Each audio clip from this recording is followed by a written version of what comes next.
SIR যাদের নাম delete তাদের পক্ষ থেকে ডেপুটেশন জমা করলেন আইএসএফ অবজারভার মুসা কালিমুল্লাহ। আপনারা দেখতে পাচ্ছেন সরাসরি সেই দৃশ্য হাসনাবাদ ব্লক 2 বিডিও অফিস থেকে একেবারে আপনারা দেখছেন বসিরহাট উত্তর বিধানসভা তথা হাসনাবাদ ব্লক যে বিডিও অফিসে ডেপুটেশন দেওয়া হচ্ছে এসআইআর ডিলেট নামের যে লিস্ট নিয়ে দেখতে পাচ্ছেন, যে ডিলেট নাম নিয়ে দেখতে পাচ্ছেন সেই তার দৃশ্য একেবারে ডিলেট আছে তাদের নিয়ে আইএসএফ এর পক্ষ থেকে অবজারভার মুসা কালিমুল্লাহ ডেপুটেশন দেখতে পাচ্ছেন।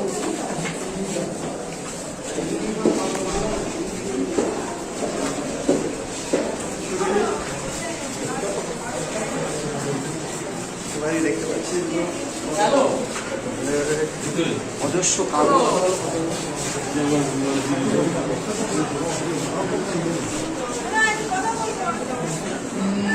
দেখতে পাচ্ছেন, এবারে ভিডিওর ঘরে পৌঁছে দিচ্ছেন। দেখুন।